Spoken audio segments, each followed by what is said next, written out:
you absolutely need a revolution. They've changed tactics using lighter infiltration squads, but they can't build up the momentum for a mass attack, including even in the Pokrovsk sector. Wisely, the Ukrainian forces, according to me, have pulled back from Zaporizhzhia because Zaporizhzhia is so dangerous anyway. And look at the increasing danger coming from Chernobyl. But I don't see enough change in the formation, in the military science, in the Russian forces, because the casualty figures, I know they're pretty grave proportionally for Ukraine, but the casualty figures are from independent analysis, and it's conjecture, but it's very careful calculation. We're nearly up to now 1.5 million killed, seriously injured, removed from the battlefield in one way or another. That's ridiculous. It's ridiculously bad performance by the Russian forces, given the imbalance of forces. Robert Fox is London Evening Standard defense editor. Welcome to our program, Mr. Fox. Welcome. Hello. Very nice to speak to you again. U.S. Presidential Envoy General Keith Kellogg said that the deal to end the war in Ukraine was really close and now dependent on two unresolved issues, the matter of Donbass and Zaporizhzhia nuclear power plant. How close are we to reaching a deal on Ukraine? Not at all, I think. I think General Kellogg has left the scene. I think this is an exercise in self-deception on his part, because, of course, it depends on the real engagement of Putin and his team. But actually, we can forget about the team. It absolutely depends on Vladimir Putin. And he has shown no indication that he has changed from his original so-called terms, the ones produced at Istanbul in 2022, which we got a reheated version at Alaska, at that rather odd summit, the summit that really wasn't, in the frozen north on August the 15th. It's a maximalist term. It's a view of Russia and Russian sovereignty. It's not only Russia first, it's Russia first, last, and forever, as conceived by the ideologue Alexander Dugin. We just mentioned about Vladimir Putin. Russian dictator Vladimir Putin said that he would be ready to end the war against Ukraine in case of Ukraine surrendering the whole Donbass to Russia. Meanwhile, U.S. is trying to press President Zelensky to quickly accept a peace plan that would require surrendering Donbass to Russia. What is your analysis of this stage of Ukraine war negotiations? Well, the pressure from both Trump and Putin is that the infamous phrase used in the White House meeting, that terrible meeting at the beginning of the year, you have no cards, that Ukraine, as you know, is under pressure militarily, so you're in no position to say what you will do and what you won't do, and it virtually looks like a surrender, because what Putin aims at is that really Ukraine, as an independent sovereign nation, loyal to its own people and culture, he does not want it to exist. He thinks he can pull a really big card now with Trump, because we've had the national security strategy, which got its most enthusiastic support outside America and the MAGA community itself from the Kremlin, where Dmitry Peskov said that, that the Kremlin now finds that it's got a coincidence of views, I paraphrase, between the Kremlin and the Trump White House. That is ominous. It's ominous for everybody. It's ominous for civility and peace in Europe.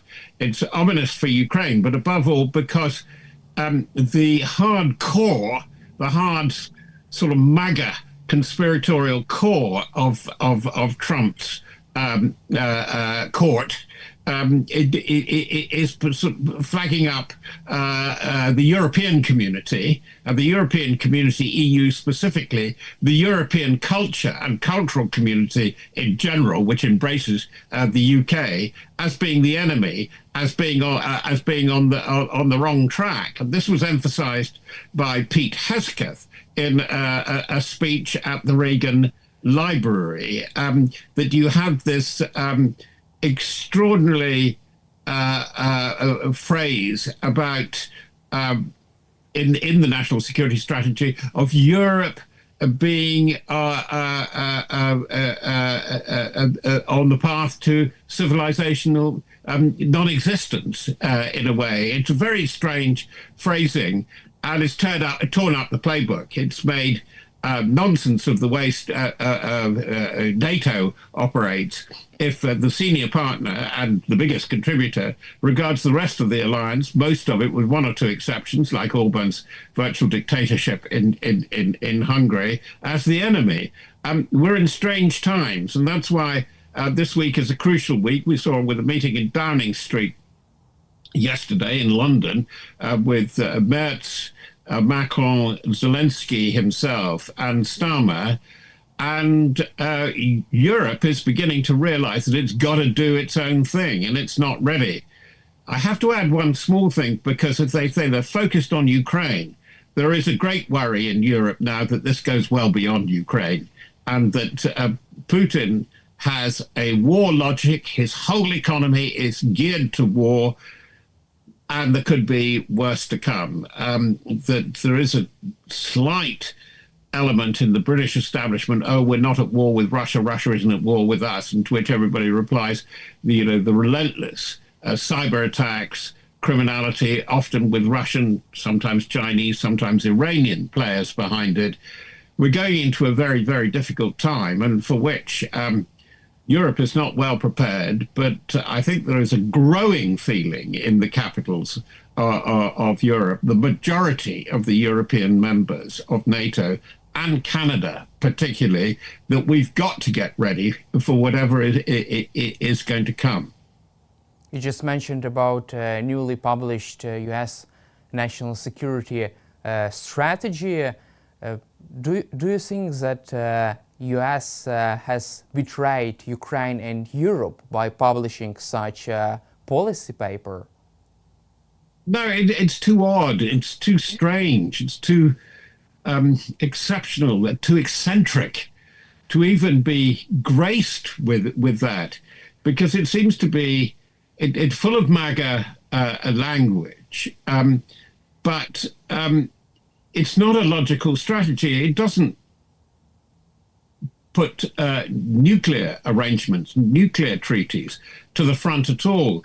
And it's this extraordinary attitude towards Russia and China, which is so different from the first Trump national security strategy of 8 years ago. I mean, there, the competition, the rivalry, the confrontation, possibly, with both those powers was spelled out. And all that's gone. It's all the big, sort of very much a Donald Trump-style workaround. And, yes, there may be tensions in the South China Sea, the circles of islands around the East and South China Sea, areas of interest. But it's really... It's so critical of Western Europe, and it believes it can have an era of peace, as it were, by reaching out to Russia. And that is the main message of this NSS. It's a reaching out to Russia. And some of it is quite naked, because we saw the meeting, the very odd meeting again, chaired by Putin, where we had Witkoff and Kushner, the son-in-law, and we had Dmitriev, and we had Ushakov. I mean, where was Lavrov? Where was the defense minister? They were possibly in the background. Lavrov, we told, had other business, and this was a shakedown. This was a business deal, and you get it in the original October 28-point peace proposal for Ukraine, which, as we know, was done in Florida, and it was done with Witkoff, Ushakov, but Dmitriev, and it was a business deal. You see it, you know, that America must be paid to this, for its good offices in peace. Trump becomes chair of a peace board as if it's a new joint venture, a multinational. We'll look at exploiting together the rare earth elements and other minerals and other assets across Russia and Ukraine. And 50% of the profits, of course, have to go to Donald Trump's Americas. And the great Dmitriev point is we'll exploit the Arctic together. Well, hey, there are two other big powers, one on the Arctic, one around it and sees it very much as an Arctic power now, who really have a big say in this. And that is Canada and, of course, China. And I don't think that they're pleased with this arrangement. I don't want to sound too shrill, too angry about this, but it's looking very fragile, what is coming up from the United States. And this is what is so dangerous at the moment. I think the kind of stuff that is mentioned in the national security strategy is not going to happen. And I think people are going to be thinking, particularly in the American armed services, very, very hard about this again, because they're getting extremely worried about their being pushed into in, I was about to say Ecuador, but it's actually Venezuela, and then it's Ecuador, by the way. I mean, what is Trump's adventurism? Where is it taking you? And I think there are people, from what one reads of what's going on in Capitol Hill, there are people that mildly would have supported the general revival element in MAGA who are thinking very, very hard again about this. Let's also cover this national security strategy, and also from your perspective, how do you read Steve Witkoff's communication with the Russians? Because we haven't discussed this yet. Steve Witkov would call Kirill Dmitriev or Yuri Ushakov and advise how to deal with President Trump. How do you read that? Is it a treason? No, it's thoroughly unprofessional, though. It's not the way a professional diplomat or negotiator would do. I'm quite fascinated by the body language of Steve Witkoff, because he was smiles. He was in the presence of the bear. He was looking at Putin as if he was his favorite headmaster, principal. And that was quite... Oh, by the way, there's going to be a very good television drama if we all make it to that coming out of this. You could just see it going absolutely wall to wall. It's interesting how there are no women in this. And yet a woman is so important to keeping Putin afloat, namely Elena Nabulena, the head of the central bank. They have spokeswomen talking something from another world on both sides, both for Trump with Nevet and with the various spokeswomen of the foreign ministry and for the Kremlin. Back to Witkoff, though, there was one meeting where I think he would be very worried about his appearance, where the Europeans had more or less said, no, Zelensky has a voice in this, we have a voice in this, we're part of an alliance. And he looked disheveled, unshaven. He didn't look as if he knew exactly what the agenda was and where he is going.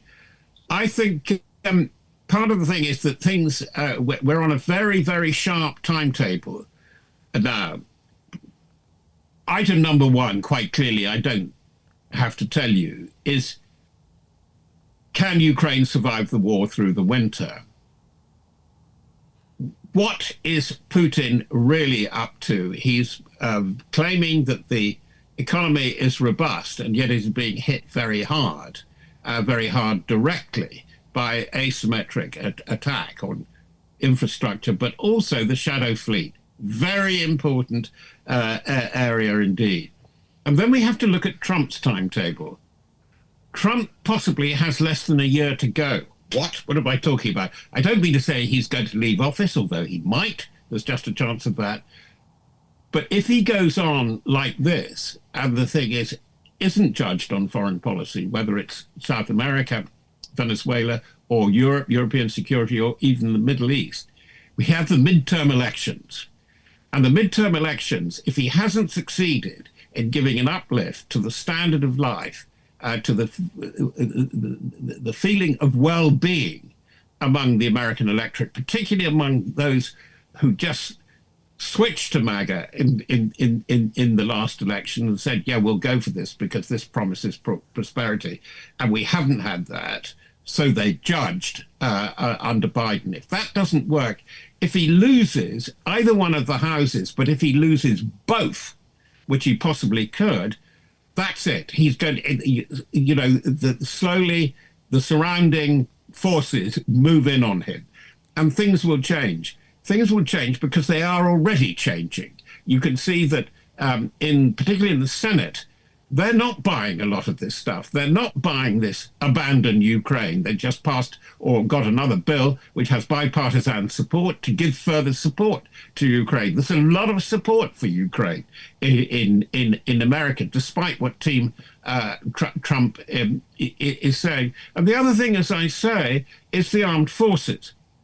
And that's why we have to watch the case of the Congressman, Mr. Kelly, a former Navy captain, who said, with the privilege of Congress, you do not, if you're serving in the armed forces of the United States of America, you are not obliged to obey an illegal order. And then, of course, you got a tremendous reaction from Hegseth and an extreme and hysterical tweet, sort of preaching death, quite literally, and destruction from Trump. So there's a lot going on there. And the problem is, for all the things that he lays out in the national security strategy, it is quite clear that America is yielding ground, that one of the crucial figures in all this, including the war in Europe and Ukraine, is Xi and what China will do. And the thing is that as Trump seems to wander around with almost no sense of direction at times, you could see that China is maneuvering all the time. And although it's trying to project itself with new foreign policy, Russia is dependent on China in the war. As this war goes on, its war economy, yes, it's there, you can turn everything, but even on questions of manpower, of munitions, of exquisite detail, of electronic parts, particularly as we've seen in drones and the missiles, it needs China. China knows that. And that's why I think that, come the spring, I think that's going to be a decision point. But Xi Jinping has sort of stayed to the line. He seems to be stuck on the line. We're an indivisible partnership, we're friends for life, and so it goes on. But I'm pretty sure that will change within months. I think that privately he must be putting on the brakes, because there's only one thing that China is interested in, and they're absolutely clear about it. It's China and the Chinese way of the world. It doesn't have a general view of humanity. It has a general view of the role of China in the parts of the world which is very large that it feels it needs to control. And that is the key element. You can never take your eye off the focus, that in the end, the maneuver for Putin and what he is up to is pretty dependent on Beijing. You just mentioned about Trump's timetable, Putin's timetable. How does Putin's timetable look like right now? How much time does he still have for this war? I'm sorry to say, but it's to be, I have to do this. I don't really know, because I don't know what dissent there is close enough to him that will have effect. So far as we've seen, it hasn't. Although we know there are dissident groups, there are dissident, even, I don't know how big, how small, guerrilla groups operating inside Russia. But we see that he's got a tight team, and we've seen a change in the team. We're not hearing so much the heads of the external and internal security agencies, the FSB and so on. Far more we have the use of people like Ushakov, like Dmitriev, and it's not quite clear how strong their base is. The sort of thing that I'm looking at is, yeah, Lavrov is there, but he's increasingly in the background. He's a bit like Gromyko was years ago in the old Soviet Union, a foreign minister for ever and ever, went on for 2, 3 decades. I'm very surprised we're not hearing or seeing much of Shoigu, the former defense minister, who's an enormously powerful figure. And I think that we will need to see what will happen in the field command of the Russian forces, because that's where, and there may be things changing, you absolutely need a revolution. They've changed tactics using lighter infiltration squads, but they can't build up the momentum for a mass attack, including even in the Pokrovsk sector. Wisely, the Ukrainian forces, according to me, have pulled back from Zaporizhzhia because Zaporizhzhia is so dangerous anyway, and look at the increasing danger coming from Chernobyl. But I don't see enough change in the formation, in the military science, in the Russian forces, because the casualty figures, I know they're pretty grave proportionally for Ukraine, but the casualty figures are from, independent analysis, and it's conjecture, but it's very careful calculation. We're nearly up to now 1.5 million killed, seriously injured, removed from the battlefield in one way or another. That's ridiculous. It's ridiculously bad performance by the Russian forces, given the imbalance of forces.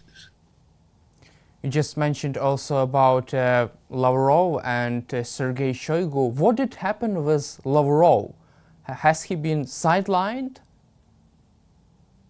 Well, it's looking like that, isn't it? Because if you wanted a lot of noise made, and this was going on up until mid-October and then the 28-point plan, that you would get Lavrov. Lavrov famously went to Alaska, you may recall, wearing a CCCP, an old Soviet team ice hockey shirt, just deliberate provocation.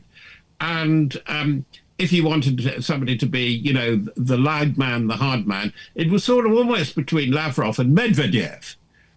We're not hearing so much from him either. And there is a view, and it's only a view, and I don't know how much information, but it's the kind of stuff that I read every day, that Putin is trying to bring in a younger generation. Because like him, people like Borjikov of the FSB, he's older than Putin. Putin is mid-70s. He looks pretty fit, although one wouldn't know whether he was sick or whatever, or was rejuvenated. You just don't know these things. But they are a generation that's getting older, and it's quite clear that Putin's team is trying to recruit the younger, the 40-year-olds, the 50-year-olds. Now, whether they see much of a future and future prosperity with the Putin cause, it's very much open to question. They're not going to make piles of money, despite it being a roaring war economy. But there's not it's not like the Yeltsin years where it was cowboy capitalism and you could do a lot. So I think that the bad news is, in the short term, Putin will throw a lot of force into Ukraine between now and the Christmas, whether it's the Catholic Christmas or the Orthodox Christmas. So we've got about, I'm afraid, 4 or 5 weeks more of this. Europe has really got to step up on the air and air defense war. There are signs of that happening, but I wonder whether it's going to happen in time.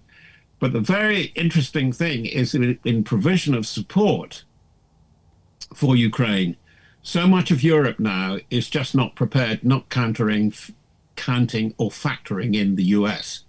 They're doing, despite, I mean, there's quite an ominous sign that they're just not telling the US about what they're doing.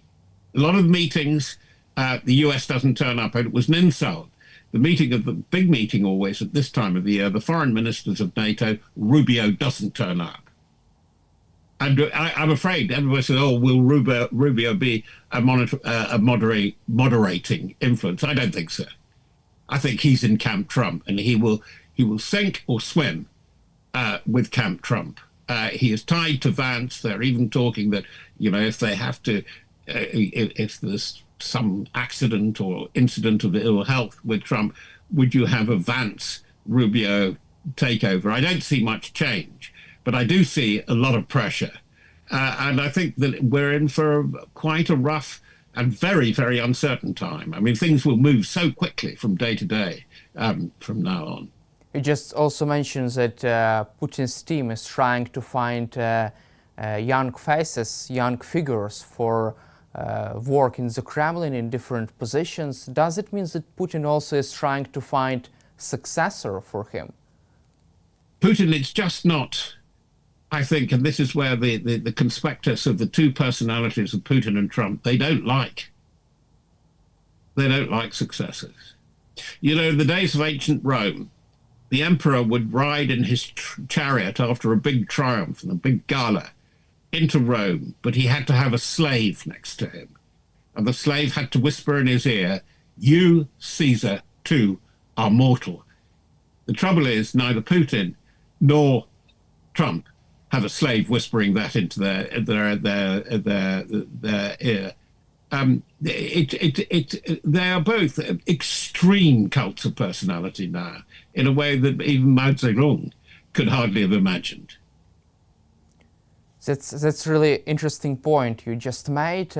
Also, like to ask you some final questions. How could these negotiations on Ukraine war end? I mean, now they face a stalemate. President Zelensky just said that we face a stalemate because Ukraine can't surrender Donbass to Russia. Putin is not ready to end the war without Donbass. How could this end?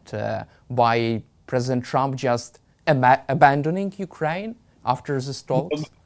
Well, one of the Trump clan, it wasn't Donnie Jr., who's been doing a lot of the talking, but Eric Trump did say, you know, we could just abandon it. We could do that. We could just tell them they've lost and we could just walk away. But Clan Trump is not in a strong place because they've been very deeply involved in affairs in the Gulf, the Middle East, particularly trying to balance between the UAE and Saudi because they wanted money for their Bitcoin and for their various enterprises there. And it's just one of the things that's not heavily reported in Europe, but the upturn of events or outturn of events in Yemen in these past 5 days with the Southern Confederation, the STC so-called, allies of the UAE practically controlling the south and its oil rich of Yemen has produced another point yet again of tension between the UAE and Saudi Arabia. Now, America isn't focused on this at all. I don't think Donnie or Eric Trump are going to solve that one. And you know, that's the problem. And I think this is the criticism of Trump too. One would have hoped that he might have learned, and he might have learned from people who were a steadying hand in the first Trump administration. He didn't like them, people like General Mattis and General McMaster, and even John Bolton. And Pompeo was seen as a steadying hand. But there is nobody there doing that. One would have expected it from Rubio. But I think we have to factor in, you know, you talk about Rubio and Witkoff and Ukraine. Rubio, given his origins in Florida, his attachment to the Latin American expat community there, he's going to be consumed over this Christmas period by affairs in the Gulf, not only Venezuela, Ecuador, as I've mentioned, Guyana, big oil deposits, which Trump has been talking about again, even supporting and propping up Mali in Argentina and mixing it. I put it no stronger than that, but getting involved in the politics of Brazil. That is Rubio's natural territory, and it's too much. There are too many moving parts in this one, and no overarching coherent narrative. To say I want everybody to join MAGA, which is the main message of the national security strategy, is simply, it seems to me, fantasy, because even the right-wing parties named in Europe do not want to sign up to become an extension of MAGA in Europe, including the Alternative for Deutschland. It's very, very interesting what's going on at the moment, but I think it's probably one of the biggest eras of diplomatic crisis and mistaken steps by America since 1945. Thank you, Mr. Fox, for your time and insightful answers, and glory to Ukraine. Or to Ukraine.